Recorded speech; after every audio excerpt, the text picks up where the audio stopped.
Okay, fantastic. Okay, hello. Welcome to Heart to Heart with Art Queen. Thank you so much for accepting our invitation for today's interview. How are you today, Luna? I'm Thank you. How are you? Good. Okay, so let's dive into the first question, which I'm pretty sure you you kind of expect.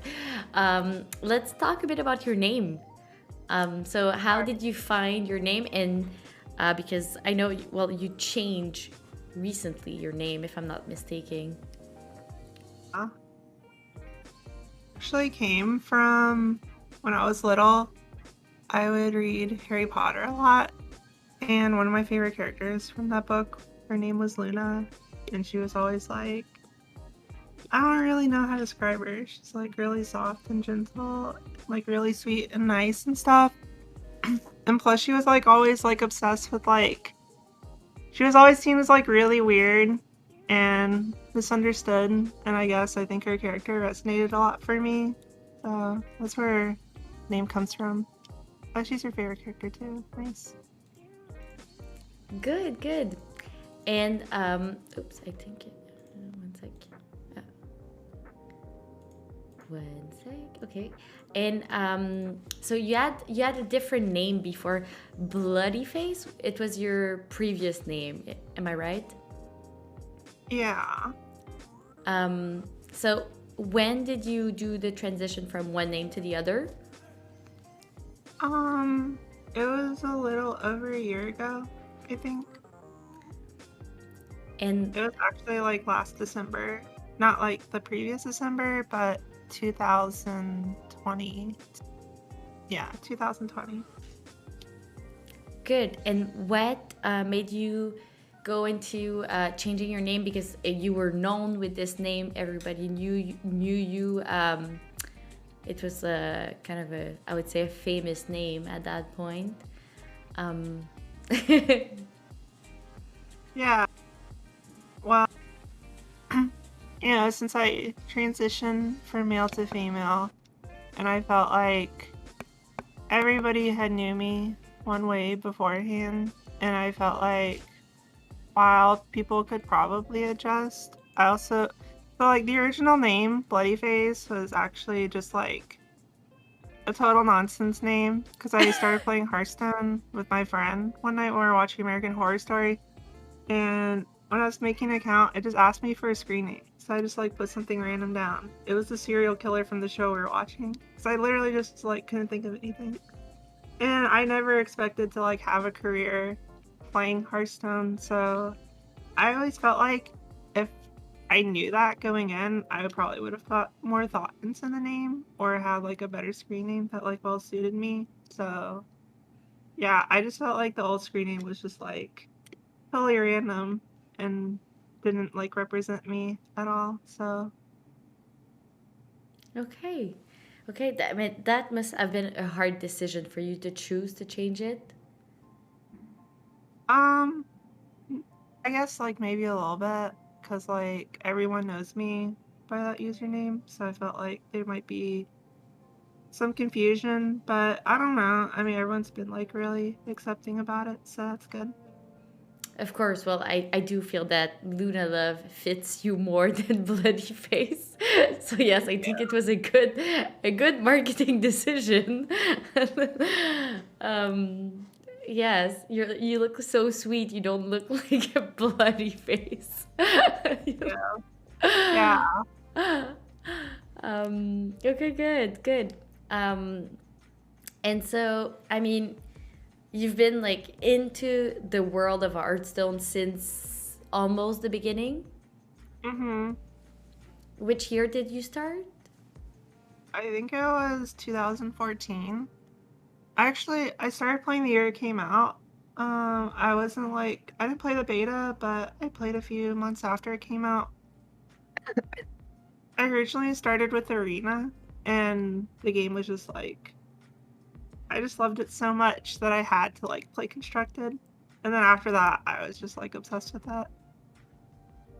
Good. And so would you say constructed is your favorite mode? Um, I would say it used to be my favorite mode. It's like, I think I've gotten burnt out on it a little bit just because I've played Constructed for so long. But I don't really know if I have a favorite mode right now. It's just like I kind of play all the modes. Okay, good. And so when you started, I mean, as you mentioned, you didn't think you would make a career out of it. Like everyone, I guess, when you start playing a game, you don't think about these things. But so when was the turning point for you being very clear that this is what you wanted to do for your not your whole life, but your Hmm. career? Um, hmm, kind of a good question. It's something I feel like I've always wanted to pursue. So I first started playing Hearthstone, I was in college, and like I was also playing Magic at the time, so I wasn't like I would play in like prelims and stuff, and I would like do decently well, but I never like did amazing because like Hearthstone was always like a side game to me. And I think after I graduated college and I started working for the first time, like in a real job or whatever, it like having all that extra free time and like spending all my time at my job, I was just like wishing I was playing Hearthstone. And so I just like worked for a year and a half and saved up a lot of money so I could like actually just quit my job and play Hearthstone and just I don't know. It just kind of worked out. I was like not really sure if it was gonna work or not. I didn't like nobody knew who I was when I quit my job. Like it was just like kind of a spur of the moment decision. Okay. And talking about quitting your job, was your family accepting your change of career? Because I feel that for a lot of streamers slash pro player, it is a very difficult things with the families usually, because it's so um, new novel. Um, yeah, my family has always like so like growing up, I've always played card games and stuff, and I've always wanted to like be professional at them. But my parents are both like successful, really smart engineers, and my mom's like a manager at like some tech company and stuff. So like I feel like there's a lot of expectations set on me to like go down the same path. And even when I was having success in these games when I was young, they would always like remind me to stay in school and stuff, and I did, but like at the same time it's not really what I wanted to do, and I think they knew that. So when I quit my job, I think they were like they kind of probably accepted it, but at the same time, they're like probably a little bit worried about me because they just don't know if it's going to work out or not. But I don't know. It's like my degree is in computer science. So, like, even if this doesn't work out, the job market is really good for software engineers. Like, it's really easy for a software engineer to get a job. So I was just like, it's just a year of my life, really. Like, it's not a huge deal. I'm not trying to become a career. I'm not trying to like join a company and like move up the ranks and like be a businesswoman or whatever. Like that's just not like something I'm interested in. So I'd rather do something I have fun doing. Good, good. And I'm guessing now with all the success that you have, they probably are accepting a bit more your career. Yeah, yeah. After I like started making a living off of it, then they were, yeah, on board. I mean, they just care. They just want me to like be successful. That's all it is. They're just worried. Of course, of course. And how long did it take for you to make a living out of it? Um, from the moment I quit my job, probably like a year, maybe not even a year, like 8 months. Cause like as soon as I quit my job and started playing Hearthstone full time, that's when like I started winning a lot. And yeah, I don't know, it didn't take long for me, luckily. But if you count the time before that, like from when I first started playing Hearthstone, it took me like 5 years, probably 4 or 5 years to get there. Okay, good. And how much would you say you play Hearthstone every day? Well, or by week if it's not every day. Oh, yeah, yeah. So, like, back then, I played a lot more than I do today because I was a lot more hungry back then because I hadn't had success. So, I played anywhere from 8 to 14 hours a day. I would say a minimum 8 hours because, I treat it like a job and I wanted to be successful. So, I felt like I at least had to put 8 hours in. I would stream 8 hours every day, actually, and then I'd play more off stream. So it was like basically all I did for like 6 or 7 months. Good, good. That's a lot of time, which I do understand, as you mentioned. Like when you want to treat it like a job, it does make sense. Yeah. Um, Plus, I good. was enjoying it. I didn't really feel, I mean, sometimes it felt like work. If it's like a meta I didn't really like, and I just had to push through and just keep playing. But that's the thing I like about Hearthstone. I feel like if you play it a lot, you can usually find decks that people aren't really attracted to and like turn them into something good. So that was always my goal, was to find something that other people weren't playing. Yeah. And talking about favorite metas, which one was your favorite one? Um, Probably the one with Carnivorous Cube. So like it had Cube Lock, it had the Hunter Cube Lock, or it had the Hunter Cube deck, the Death Rattle Hunter, and um it also had Questrogue as well. Questrogue's probably one of my favorite decks. But it just had like a lot of, all those decks were very board centric and very powerful, and they all focused on the board. Whereas I feel like nowadays, Hearthstone, you just like die from the hand, just like deal 30 damage from the hand so easily. So I definitely like Hearthstone a lot more when everything was focused around the board. Okay, good. And talking about board and recent metas, if we look at like the last year's kind of expansion, was there one that you think was better, less toxic? Um, I'm actually not sure. Excuse me. I do have a really bad job of remembering what cards came out of which metas. Because I can't even remember. Like, I'm so bad at remembering card sets. It's okay. It's Yeah. okay.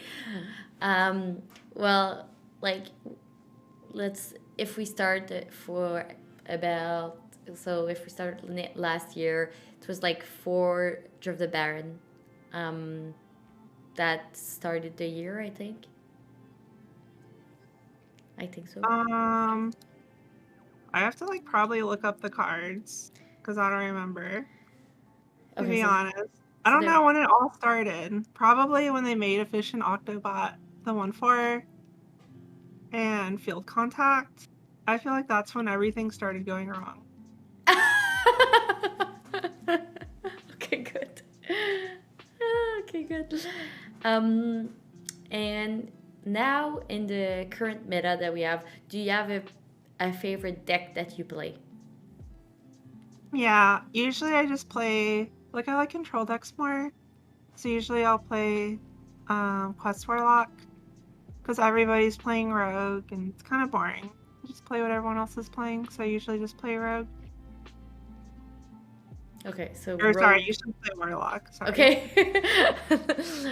Quest Warlock. Okay, like with the seed and the Battle Master. Yeah, yeah. Okay. I like that deck because you can win on board, and also you just have like this alternate win condition where you can just burn your whole deck and fatigue yourself. So I like decks that have like multiple ways to win.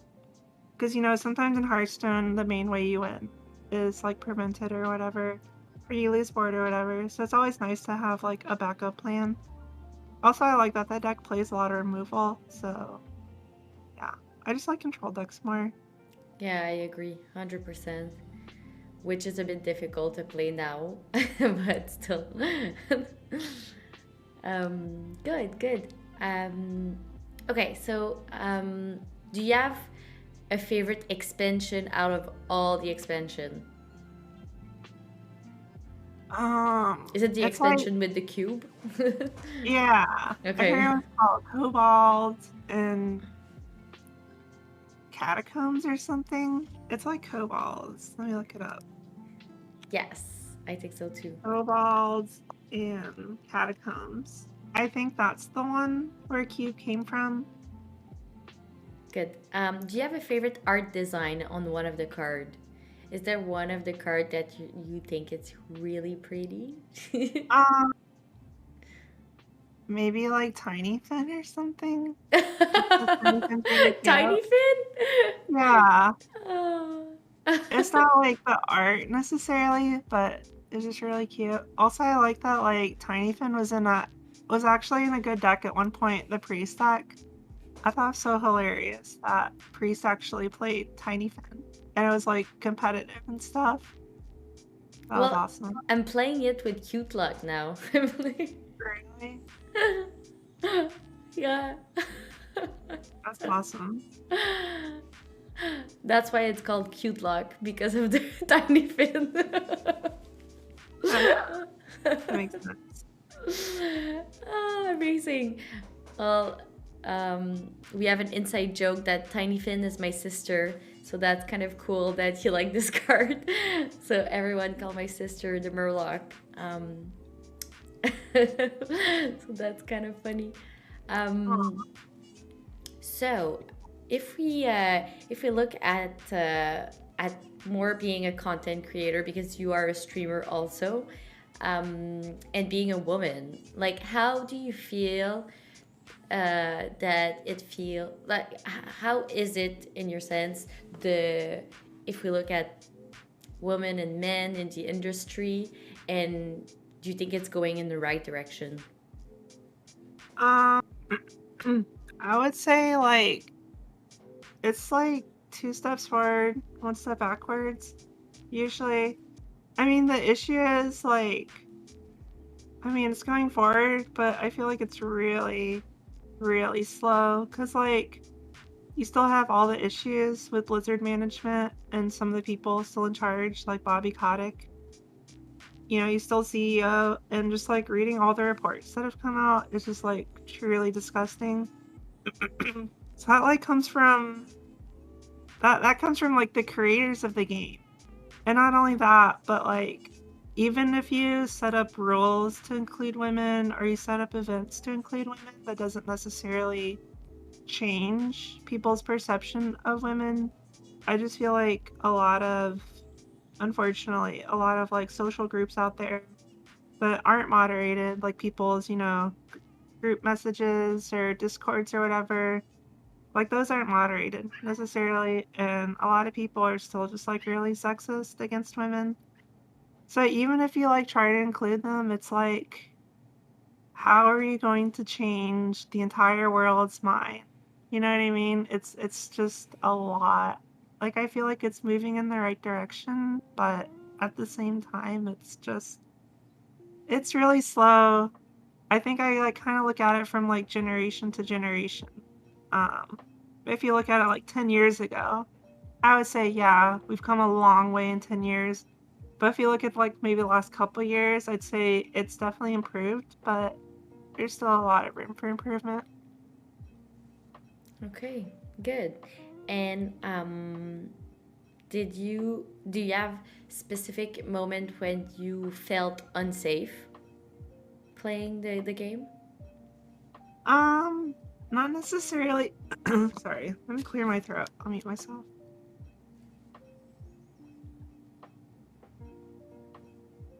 Not necessarily unsafe. Maybe feeling like more unwelcome. It's mostly just like, so if I ever play Grandmasters, the entire chat is just like a discussion about gender and stuff, and that's like really annoying. Or yeah, I don't know. It's just like people will say things literally to just like try and piss you off, I feel like. Because they're just like trying to be blatantly sexist or transphobic or whatever. which is like, it is what it is. And like, I don't really care. Well, I do care a little bit because it also affects other people that are reading it, not just me. But, yeah, it's not that I don't feel safe. It's more just like not really feeling 100% accepted, but that's okay. Because I feel like the majority of people accept me, like even if it's not 100%, I think, it's might be like 80% or something. So I 80%? think that's good. I love that you like put a range of. um, Yeah, well, I want to say like I think you're doing great, and it's good to have some role models in the community that are strong enough like you to be there and like be in front of everyone, so to lead the change. thank you. So yes, and uh, do you think that the trends discussion around grandmaster does it like eclipse your um, like not your qualification but your how do we say that, your skills, sorry.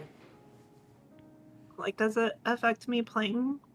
No, Is but that what does you're the people talking about it not. Oh, yeah. I think I'm probably not taken as seriously. Or like after I transitioned, I didn't do so well in the next few tournaments, so some people commented like saying see women are worse. So I didn't do as well. Just stupid. Um, Wow. yeah. I mean people say like all sorts of shit like that. But This is crazy. yeah, it is crazy. It's just such a stupid thing to say.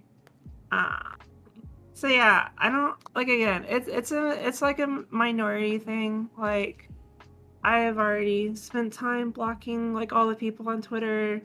Like nobody can DM me and stuff. So I don't have to like deal with it or see it as much. Yeah, no, of course. And I know like last week I had this discussion with Sissa because Mhm. we've been both subject of blackmail because we're women. And so I wanted to know if you also got some blackmail because you're a woman and or a trans even. So you have even more probability of getting blackmailed. Even. No, I haven't gotten blackmail. Uh no. I've gotten hate messages. Or I've gotten like yeah, it's mostly just hate messages. Just saying I hate you and stuff. Or just What? like negative stuff like that. But nobody's like threatened me or anything. At least not that I know of. I turned my DMs off for that reason. Cause yeah, I just didn't want anybody. I mean, it was nice to have my DMs open because there are a lot of people that message me supportive messages. And that was like awesome. But at the same time, there are a lot of like, it just sucks seeing like a message that you don't want to read. So I don't want to give people access to that. So I guess not blackmail, but other forms of hate, I guess. Which is also terrible. And I'm sorry you have to live to that to Oh, it's okay. these things. It Um, just is what it is. yes, no, and I hope it's gonna be better in the future. But we still need to make some progress as a society on that in that Yeah, department. I feel like, okay, so to be honest, because I can speak from firsthand experience since before I was transitioned, you know, I can, I definitely like, there's a lot of like male pressure to be sexist. Like people, like guys hanging out in groups. It's like kind of the cool thing. Like guys will like make fun of each other and guys will also say like really messed up things, sometimes not serious. But then like there'll be times where like guys in their group will just start hating on women for no reason or speak about them or like objectify them and stuff. And honestly, it's like really on a lot of guys. I feel like to step up and like stand up to their friends. I would say I was kind of bad at it at first. Like I would just listen to my friends say stuff like that and kind of be grossed out, but I wouldn't like tell them to stop. But as I've gotten older and I see like how prevalent it is, I just think it's really important for people to stand up to their friends if they say stuff like that, even if it's joking. Cause like a lot of times when guys joke like that, there's a little bit of truth to it. You know, they're not just saying it. Like, well, there's a million ways to make a joke, right? Like jokes are meant to be funny. They don't have to just be like at women's expense. So yeah, even though like we're doing everything we can, I honestly feel like it's up to a lot of guys because that's just like the majority of people who play the game. They're all mostly guys, right? So, and obviously not all of them are bad, but a small minority of them are bad, and a lot of guys just don't say anything. So, yeah, you guys really need to stand up to your friends if they start saying some stupid crap. That's a very good point and tip for everyone that is listening. I agree. Um, okay, well, thanks for sharing it. I appreciate that. Okay, so now we are ready to go in the food section before we get into the chat questions. And I must warn you, every streamer is always very worried about the food section of the interview. So, how do you feel right now? How do you- I don't know how to feel. I pretty much like every single food there is, so. Good, good, Well, good. is it gonna be like a this or that thing? Yes, but we're gonna go into details. But okay, so we're gonna start with wine or beer. Do you drink? I don't normally drink alcohol, but if I had to choose between wine or beer, definitely wine. Like for sure wine. Red or Um, white? um, probably red, I would say. Okay, I don't like the dry wines as much. okay. Do you like cheese first? Yeah, Amazing, definitely. amazing. Yeah, I So, love cheese. which would be your top three favorite cheese? Um, all right, let's see. It depends on the occasion. I like Parmesan. That's I a good like one. smoked Gouda. What? What? Repeat that, please. Smoked Gouda? Chat, we're gonna have to ban her. We're Wait, why? gonna. You don't like smoked Gouda? It's the only thing I don't like. Really? It's so funny. Smoked Gouda is actually weird for me. I don't like it normal. It depends. I like it a lot. Okay, this is really weird combination. I really like it with zucchini and like Okay. certain vegetables, but I don't really like it on like a sandwich, for example. Okay. Like I like it a lot with vegetables, probably because it has such a strong taste. That's why I like it with vegetables. I'm just trying to cover up the taste of vegetables, basically. You're I'm not a still 2 years old. vegetable fan. I mean, I love veggies because they make me feel good, but it just depends on how they're prepared. I'm usually too lazy to prepare them. Okay. um, okay, so you said Parmesan, smoked Gouda, and what was the third one? Mm,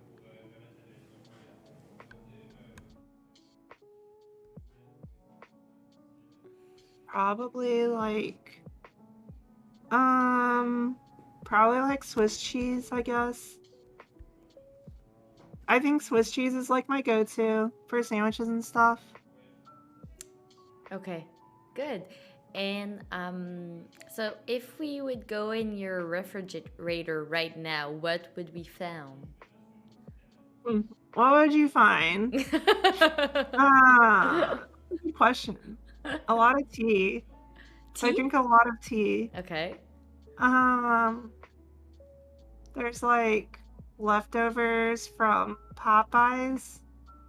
leftovers from Chipotle, and then like a bunch of sauces and condiments. Okay, like I go through phases where me and my girlfriend are like, all right, we're gonna try and be healthy and actually eat at home and cook and stuff.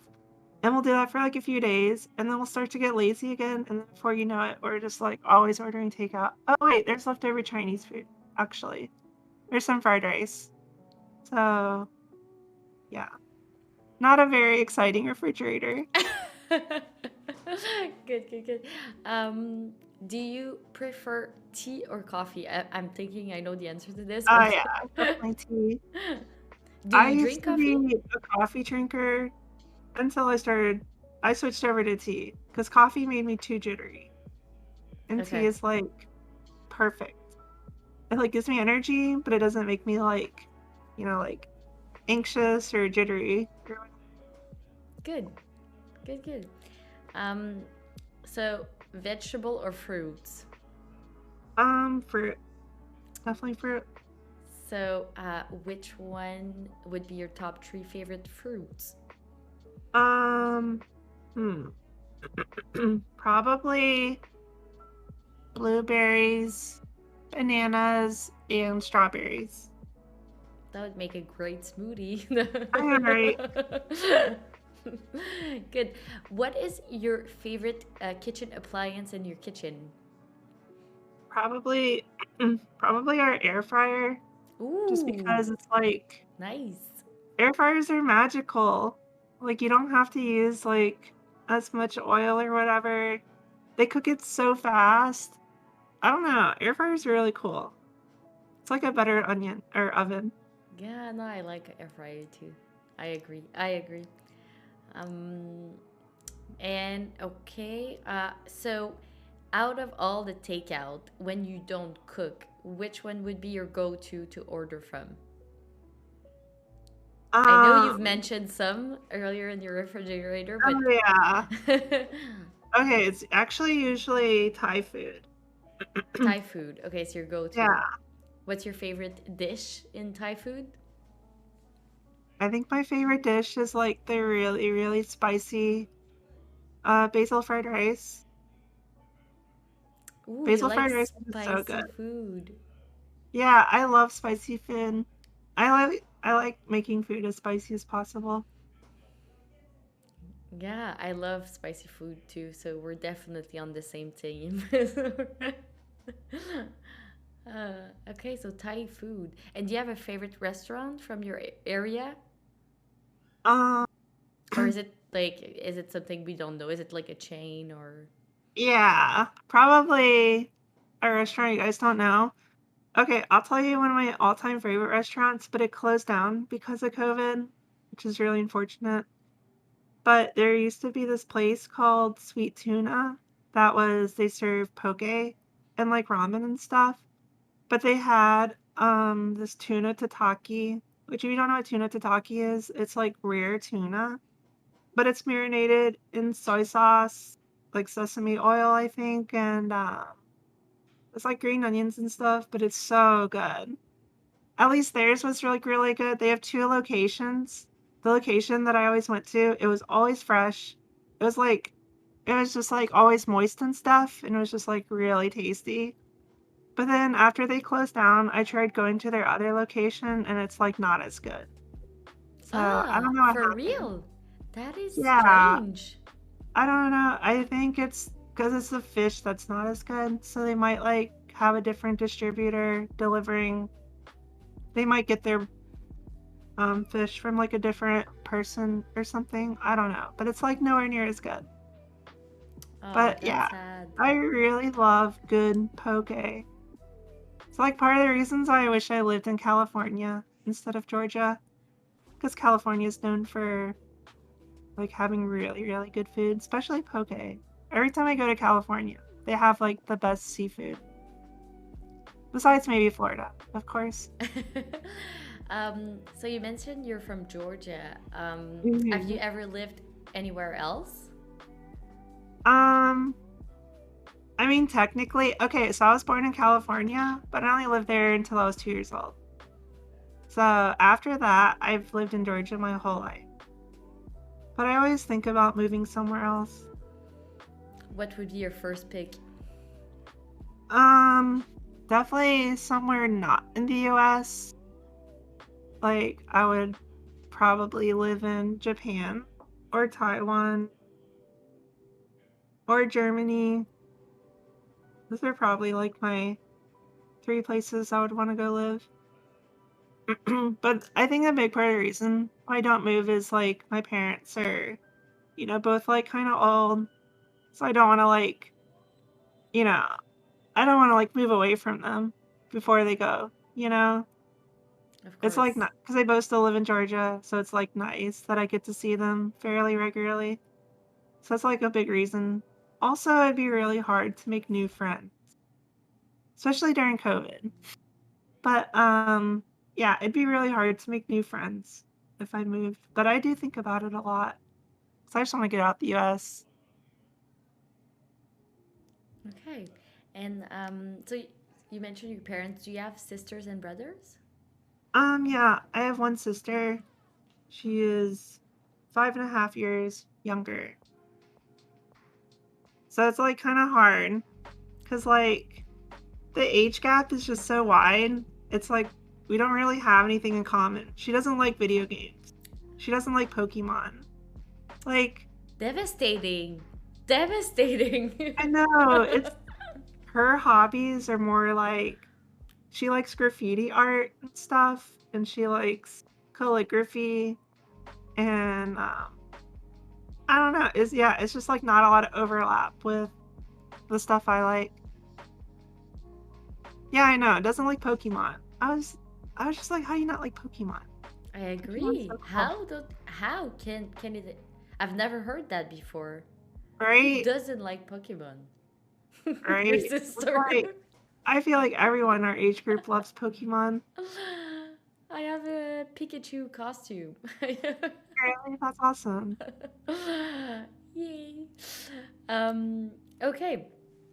So, and okay, last question before we dive into the viewers' question. Um, do did you ever live in the streamer house? The closest thing the closest thing I've ever had to experiencing that was a poker house. So poker used to be legal in the US.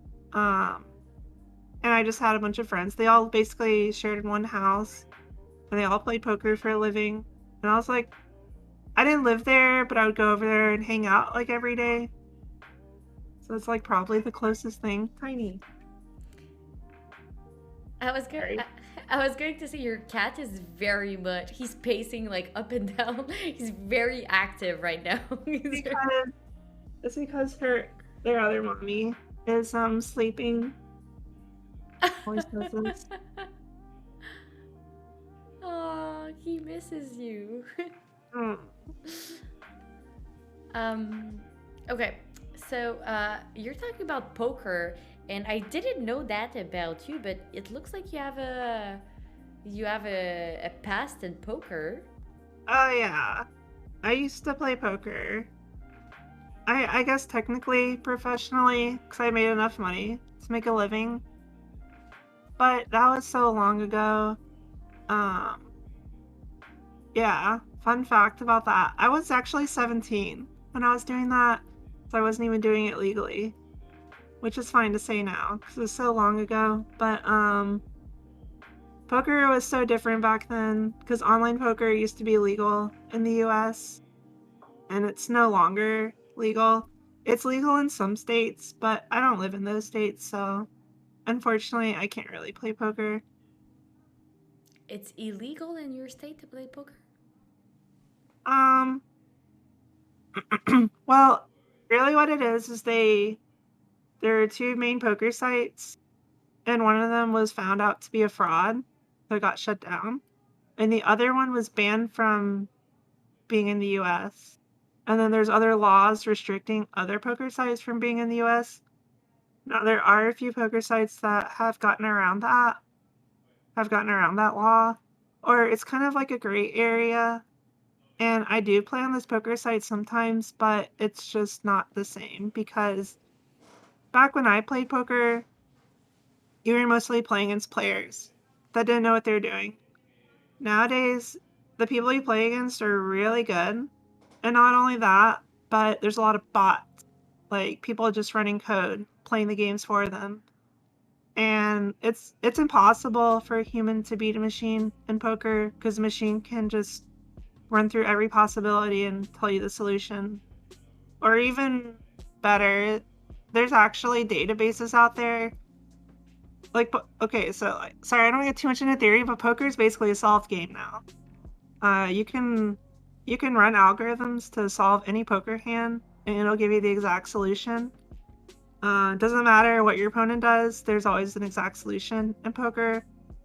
And some people actually have databases filled with poker solutions, so that when they can have a bot that can play poker real time and even look up the solutions real time.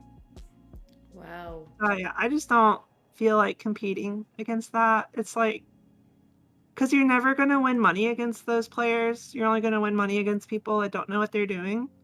And the people that don't know what they're doing just don't really exist as much. Like, they're still there, but it's a lot harder.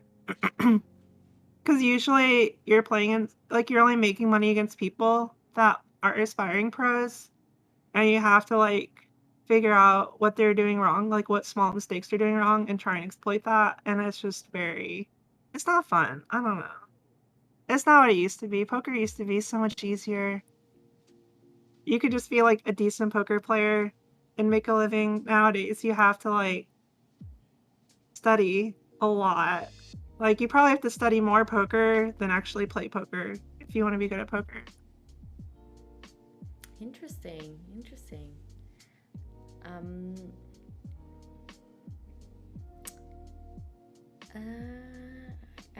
There was one poker question in chat. Oh wait, what was your favorite poker game and what stakes did you play at? Oh, so I played Limit Hold'em. I didn't play No Limit. I played Limit just because that was easier for me to get into. And I played usually sorry, because I just woke up. Oops.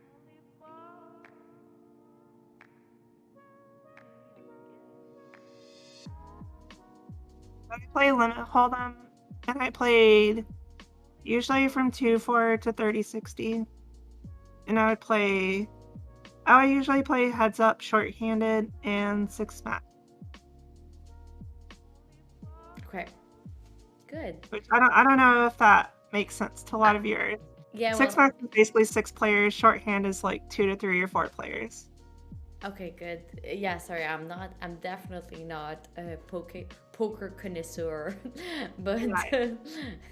it's definitely super interesting. I've seen the master class on the poker. Oh, really? Oh, awesome. Yeah, Daniel Negron, yeah. He's really good. It was really interesting in the thing. I think it does apply to a lot of things other than poker, the things you were saying, so it made it very interesting. Oh, okay, good. Yeah, there's a lot of overlap with poker in real life, to be honest, because oh god, when I play poker, I feel like I was a better person. I'm like so much more unstable now mentally.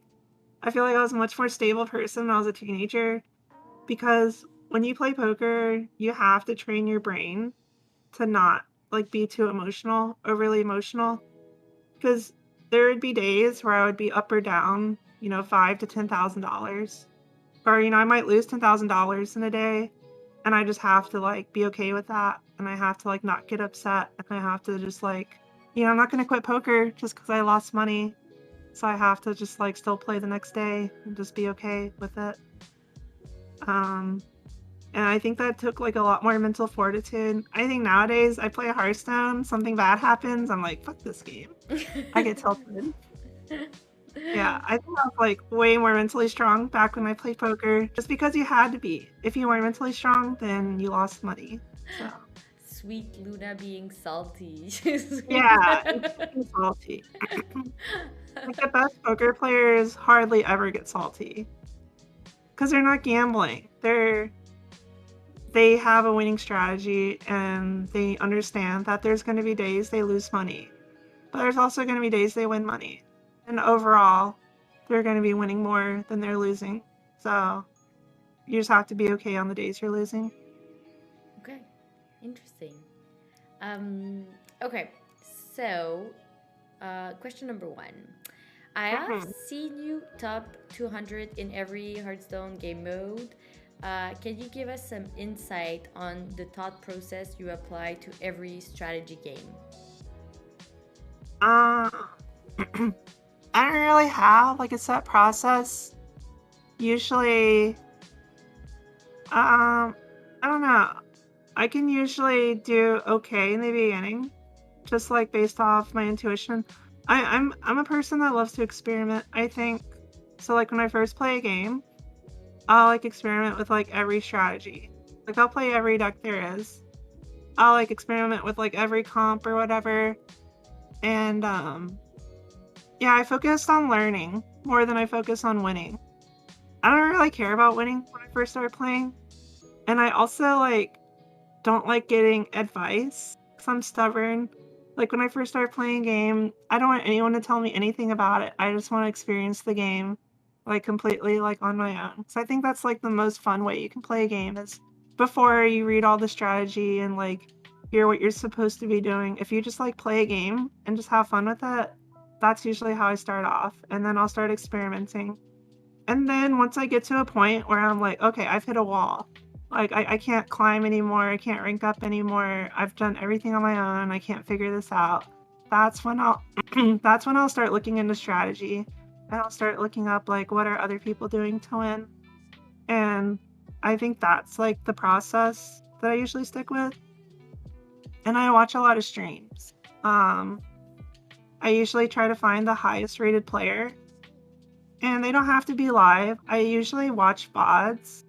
So I usually find the highest rated player and I'll go in their Twitch VODs and I'll just like study their games. And usually what I'll do is I'll ask myself, you can like pause the VOD and just like ask yourself, what would you do on this turn? And then you can play the VOD and see what they do. And then if they do something like totally different, you have to like figure out like why they did it and figure out like why are you mentally over here and they're mentally over there. What is the difference between how you're approaching the game and how they're approaching the game? And just like try and bridge that gap, I guess. Good. No, that's very good insight. I'm learning already. I'm learning. um, okay, so, well, any comments on the player J or general toxicity in online games? Um okay, so like yeah. Jay has always been kind of an asshole, but I think he just does it for attention. And I've known Jay for a long time.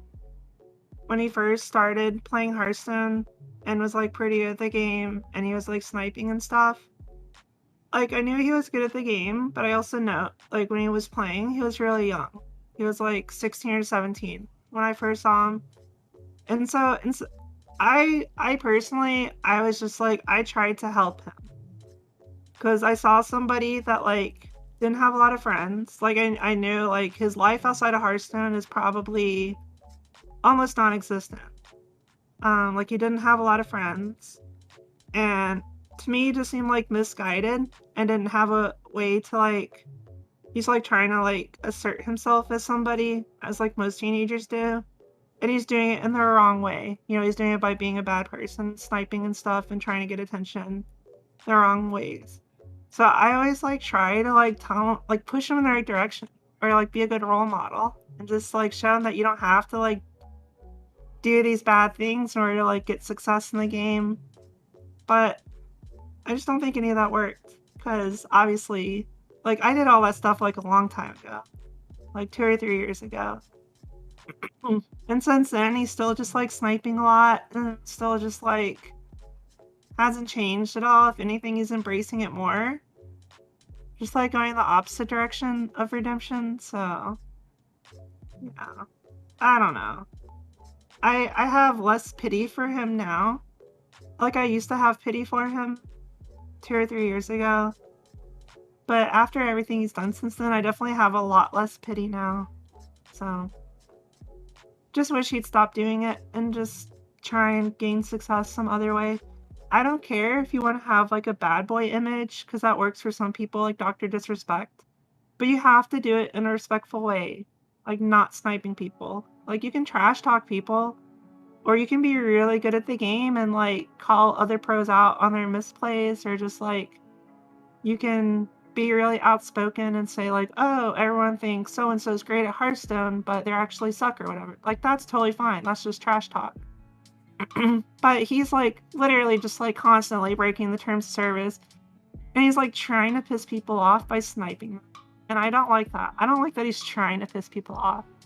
Like if you're gonna be a great Hearthstone player and you want to be like bad boy image or whatever, there's like a right way to do it, and I just don't think he's doing it that way. Okay. Interesting. Okay. So now, question number 4. Any New Year's resolutions? From one I side don't to know. another. From one. Let's see. I mean, okay, honestly, like the whole concept of like New Year's doesn't really affect me, I guess. Just feels like it literally feels like the same year as last year. Like I don't really have any goals, I guess. I guess like one goal is to like try and be more social, because COVID is like definitely made my social life like, I don't know, kind of lacking, I guess. And it's hard because when I like want to go hang out with friends or have plans or whatever, like things will change last minute because they'll get COVID or something, or they hung out with somebody who had COVID, and it's really affecting me. I'm not gonna lie, like the whole social situation is like really affecting me. And it's like one thing to like be on calls and talk online, and it's fun, but like I feel like I'm somebody that needs to hang out in person to like get that social Energy. experience fully. Um, yeah. So I guess my goal is to like maybe make more friends in real life, so have more people to hang out with, or try to reconnect with people I haven't talked to in a while because of COVID, or just haven't seen in a while and stuff. Good. What nerf do you expect in the upcoming Hearthstone patch? And what will it take for control decks to come back into the meta? Um, I mean, to be honest, I feel like control decks are already kind of coming back into the meta, because like Rogue is such a powerful deck, but they kill you only through damage, and they do deck themselves eventually. So that's like a recipe for, like, it's easy to target Rogue. It's not easy because they have 0 mana 4/5s on turn 1, but the strategy of running them out of cards, gaining infinite armor, is like something decks can do. Like that's what a control deck is designed to do. So actually I do feel like there are control decks out there that are decent. People just haven't refined them enough or found them enough. People like to just say, oh, 0 mana 4/5s, too powerful, I give up. Instead of trying to actually find the solution.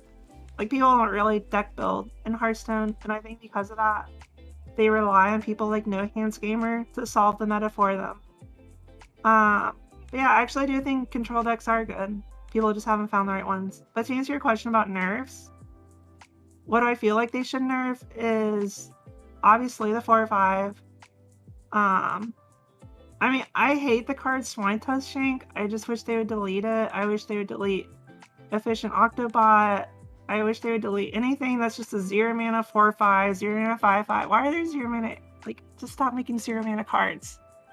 Stop. There's too many 0 mana cards. I'm just so tired.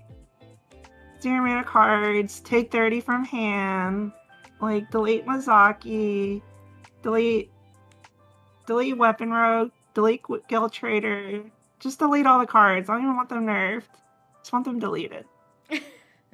I'm just so tired of you either build a deck that just drops like 20 worth of stats on turn 3, or a deck that just does nothing, kill you. Like, it's just like, what kind of gameplay is that? It's not interactive. Like, to somebody that has never played Hearthstone, imagine them coming into your stream.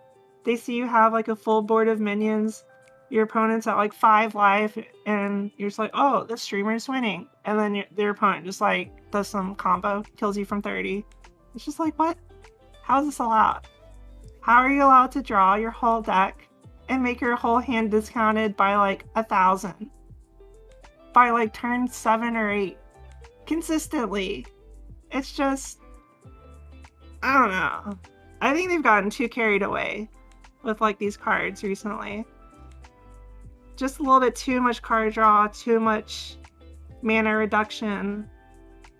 Yeah. I think they could definitely dial it back a lot. Okay, good. And to make some mileage into what you just said, what are the big changes that you think the Hearthstone team should focus on to attract new players and retain the current players? Oh, that's such a hard question. I Okay, know, so I know it's a hard one. the thing is that, okay, so like, it was kind of similar to like the Hearthstone esports system. I don't know how to give meaningful feedback because I don't have the same information that they do in front of them. Like, they do surveys, they see how much playtime players have been playing Hearthstone since the beginning still play. They have all these stats, right? And they know how to like measure things. I don't have any of that information. And at the same time, I live in an echo chamber. You know, I follow certain people on Twitter. And I'm on Twitter and I hear other people who are also content creators. I hear their opinions, right? But what people that play Hearthstone for 10 hours a day or whatever want is not going to be the same as the people who play Hearthstone for like 30 minutes a day.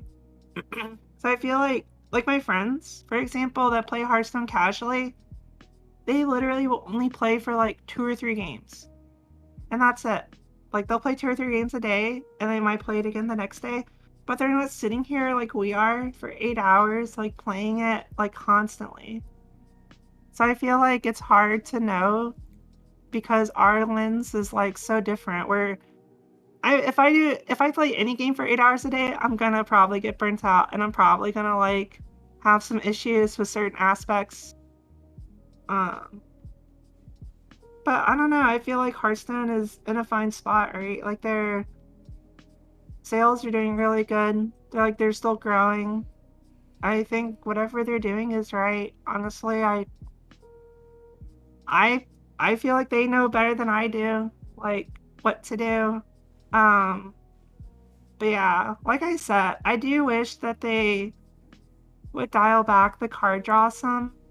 Definitely would keep me interested. Dial back the mana reduction some. Good. But I don't know. That's just what I personally want. I don't know if that's what everybody wants. Yeah, that's a good point. How did you feel when you made it to the World Championship for the first time? Oh, the first time. It was amazing because coming into that tournament, I remember I had bad matchups, I felt like, against everybody. I brought aggro in a field of like people that are like kind of anti-aggro. I was like, crap, this is not good. And then I remember, oh my god, I remember the day that I was gonna play the match for Worlds. I had to get up at 6 a.m. and I remember I was so tired. I was trying to hype myself up and like wake up, and so I listened to like a bunch of anime music because that's usually what I listen to hype myself up. And I remember when I sat down, first game, I already misplayed. And I was like, fuck, I misplayed. Second game, I just got steamrolled. So I'm already down 0-2, and it's best out of 5. And I remember third game, I was losing. So I was like, okay, I'm about to get 3-0'd. I'm not gonna make it to Worlds.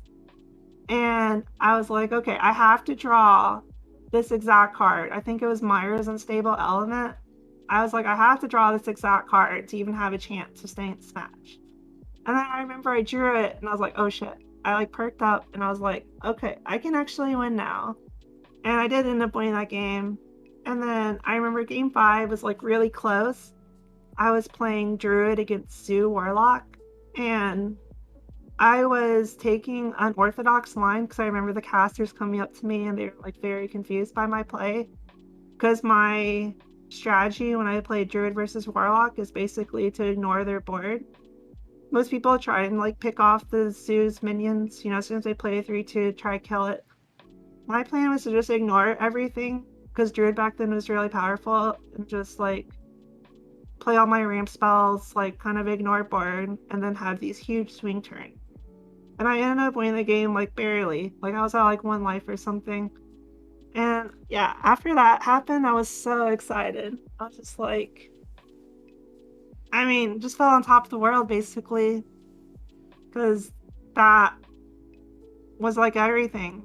It was like, not only was that match I think that match was like worth like $10,000 or something, but going to Worlds in itself is also like another $25,000 like minimum, and there's also like a chance to become the world champion. So like, yeah, definitely like super super super exciting. Wow, that must have been incredible. Yeah. What's your favorite venue or country you've compete at? Does it have to be Hearthstone or can it be for other games as well? It can be for other game. Okay, my favorite was I played in a Magic the Gathering Pro Tour in Ireland, and that was probably one of my favorite trips ever. It was a very stressful trip because I was in college then, and I had to convince like 2 of my teachers to let me take my exams after. And at first they said no. So I was like, oh fuck, I can't go to this pro tour. I was like, I'm gonna have to fail this class or go to the pro tour. I have to pick one. And then I remember I was like, I jokingly bribed my professors money to let me go. And then they saw how serious I was, so they ended up like allowing it. But I was so scared I couldn't go. But anyways, it was in Ireland. And Ireland was so wonderful because they had my hotel was like a castle. It was an old castle that had been renovated on the inside to like just be like a normal hotel, but on the outside it was literally a castle. So it was really cool being able to stay in a castle. Also, they had a they had a restaurant in the lobby that like had really good food. They had like really good steak and stuff. And of course, there were like all the pubs and stuff, going out drinking after the tournament and stuff. That tournament was also really special for me because I had a idol named Kai Bud. He was a Magic player who has won the most number of Pro Tours, which is like their equivalent of like the hardest tournament. He's won 7 Pro Tours. 7 Pro Tours is like such an ungodly number. Most people haven't even top 8'd a single Pro Tour. I think the person after him has 2 wins on the Pro Tour, and Kai Bud has 7. So Kai Bud he literally has an achievement that I don't think will ever be matched, like ever. So yeah, I always aspired to meeting him. And in that tournament, I remember I played against him, and he like demolished me so hard. He like crushed me so hard, but I was so happy to lose to him, to be honest, because it just meant so much being able to meet him and play against him and stuff. It's like very, very, very inspiring. Actually, in tournament, there are a lot of people I looked up to that I played against. Because I wasn't a pro Magic player, I had just qualified. I'd played in a few pro tours, but it wasn't like my career. And like I said, my parents wanted me to focus on school, so school was always my number one priority. I was just kind of playing these pro tours in my free time or whatever. But yeah, it was like really inspiring to like meet all these people that I had spent so much time watching, on like, I guess it was Twitch back then. I don't remember how they streamed tournaments back then, but I had always watched them. But being able to play against them was like so magical. Yeah. Definitely one of Magical. my favorite. That's That's great. That's great. Um, okay. What do you think about team fight tactic, and how did you like competing in Alex Straza tourney? Alright, TFT is like, in my opinion, my very, very biased opinion, like probably the best game I've ever played my entire life. Um, I'm sorry to say this, but I like TFT like probably a million times more than Hearthstone. The only thing is I can't really stream it. It's a very, very, very complex game. Kind of the opposite of Hearthstone, actually. I think one of the biggest appeals to Hearthstone and why it became so popular is because it's very simple. The rules are very simple. The board is very simple. At least I'm talking about Hearthstone. And then when you go over to TFT, like everything is totally different. There's 40 units. Each of them have 8 different unique attributes, attack, defense, magic, resist, armor. And then they have their ultimates that they use. They have mana. They have different starting mana. So every unit has probably 10 unique characteristics about it in total. And there's 40 of them. So that's already 400 unique characteristics. And then you think about the different ways so you can combine these units. And then that's not even getting into the item system. There's 8 different items. You can combine items to make other items. And then on top of that, there's also the gold system that gives you interest and economy. So TFT is a game, I feel like that's very hard to get into, especially if you've never played League of Legends before. Because if you've never played League, the game is like going to have a bunch of characters that you've never seen before. You're going to have to learn all their names and stuff, and that's really difficult. Which is basically what I had to do. I never played League before I played League. Or before I played TFT. But I come from a Magic background, and Magic's also a game, I don't know if you've ever played it, where there's like a million rules to it, and it's super complicated. And I know they've tried to like make it simpler with Arena. They've tried to like take away some of these rules, or they've actually even designed cards in Magic now that are in more simple terms, and so you don't have to keep going to these weird rules. But I personally, I love the complexity. I love the replayability. I feel like one of the biggest issues with Hearthstone, for example, right now, if you stream Hearthstone Standard 8 hours a day, you're going to play against Rogue like 60% of the time or whatever. Or you're going to play against like other interactive decks like Mizaki Mage. And it's just like the gameplay kind of gets a little bit stale. I only can play against Rogue so many times. But like with TFT, I have no idea what's going to happen. Like when I play a game of TFT, I literally have zero expectations. I have no idea what units I'm going to get. I have no idea what items I'm going to get. And on top of that, the game is very fast paced. Hearthstone, you have 75 seconds per turn. And there's sometimes you're just waiting for your opponent to rogue. TFT, you have 30 seconds for each turn. And like that's never enough time. Because in TFT, you can see your opponent's boards. Unlike Battleground, you can't see your opponent's boards.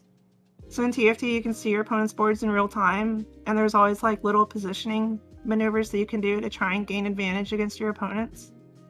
So the best players in TFT have a mastery over everything. And there's just so many areas to master, and you have to do it in such a small amount of time. So on top of that, you have to be a fast thinker. You have to have quick reflexes. You actually have to have fast APM too, and your ping time matters as well, because you see your opponent's boards in real time. Because usually you do things in the last like half millisecond or whatever. But I personally, I just love complex games with like very small amounts of time. Like that's like my sweet spot, because I don't really like. There's some people, for example, like Bunny Hopper, that like to play perfect. I don't know if you've ever seen Bunny Hopper play, but when he plays Hearthstone, he takes like the full amount of time. He wants to just, sit back, analyze every little thing. And that is like the totally opposite of me. I would much prefer like no Dharma mode, where both players have zero time to think and we just like make whatever decision pops into our head first. Like I'm a much more instinctual person, and TFT is purely instinctual. Because you have no time to analyze in TFT, you just have to go. Like, if you're thinking, you've already taken too long, and you're probably already lost. It's definitely a game where you just have to keep, like, go, go, go, go, go. So, I like that. It keeps me engaged. The downside is, it is, like, very exhausting. I only can play TFT for a few hours, and then I have to stop. I have to force myself to stop because the game is so complicated that I can't mentally process things anymore. It's like your brain gets overloaded. I don't know if you ever get that feeling. Lightning bloom. Lightning. Yeah, it just starts getting too much. My brain's just like, yeah, I play too many lightning blooms. I have everywhere my crystals. I have to go do something else now. That's kind of funny. That's kind of funny. It's a perfect balance for Hearthstone, actually, because after I play a lot of TFT, that's when I'll go stream Hearthstone.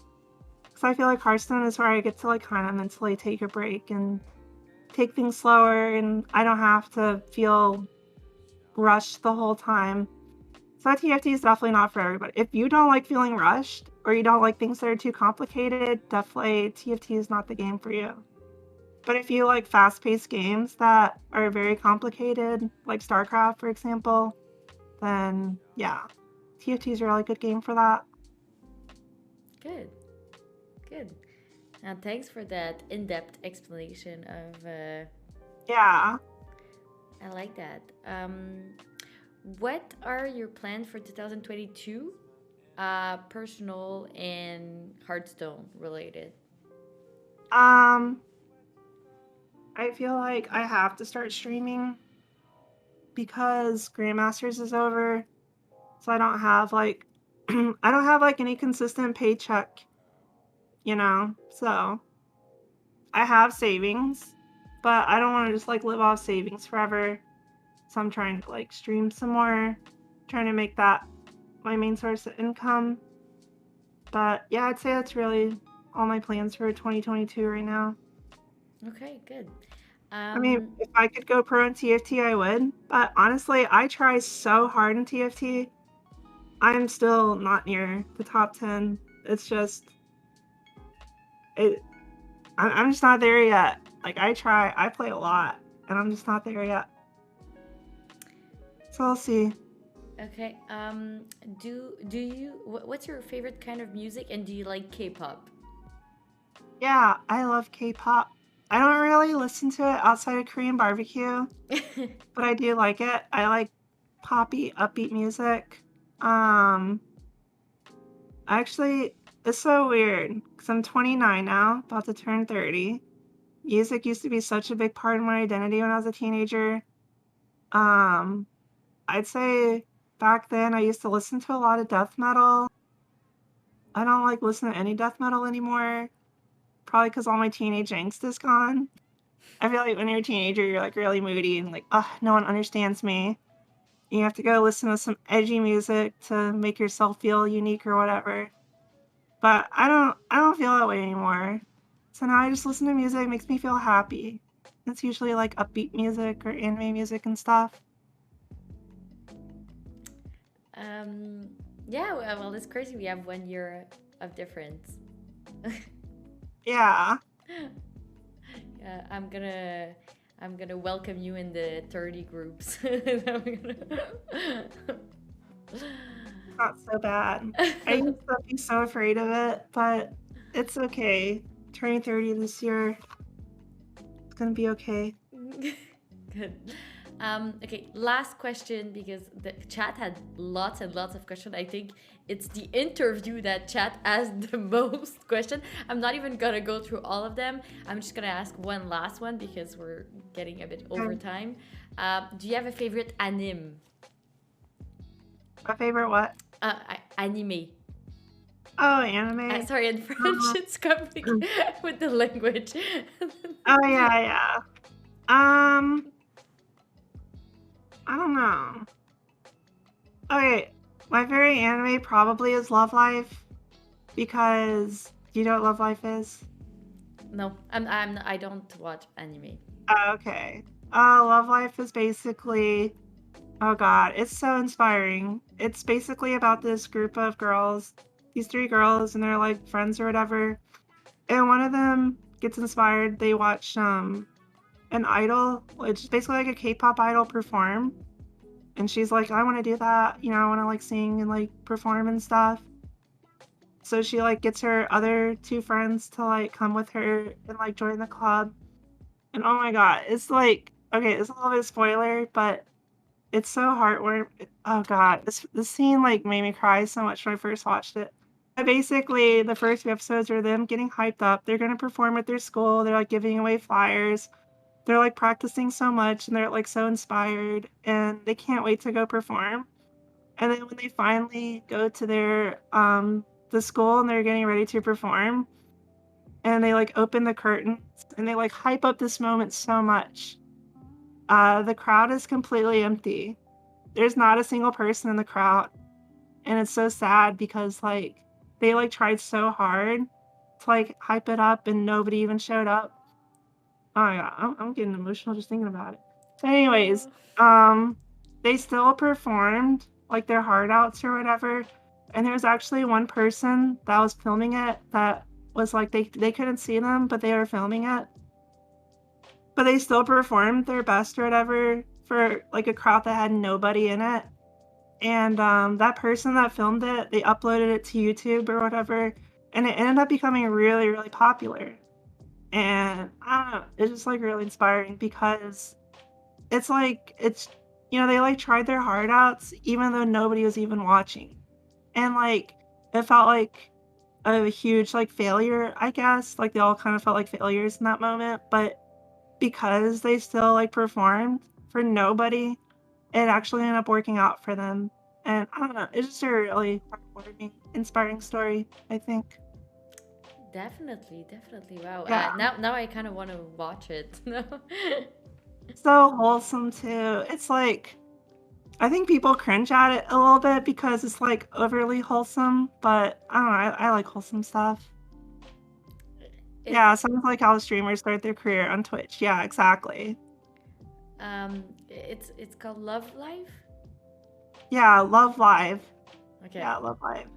Okay. It's huge in Japan. I remember when I was in Japan, they're literally like on the side of buses. You can see the girls that perform or whatever. And they actually have concerts in Japan where the girls that voice the Love Life characters, because in order to be a voice actress on that show, you actually have to be able to sing because they have a lot of songs and stuff. So they'll have concerts where the girls that voice the characters will perform. And yeah, people love it over there. It's like so popular. Nice. Nice. Now I definitely want to watch it. Yeah, it's really cute. Good. Okay, well, thank you so much for being here today with us. I think we had a lot of fun. We were able to get so in depth into your head. I like it. Thanks for having me. I appreciate it. It was very interesting. I'm very I think you're a very wholesome person, and Aw, thank you so much for being there today. I think the community really appreciate that to open up and talk about these things. So thanks, and have a fabulous for weekend. having me. Thank you. Thank you. Bye. See ya. See ya.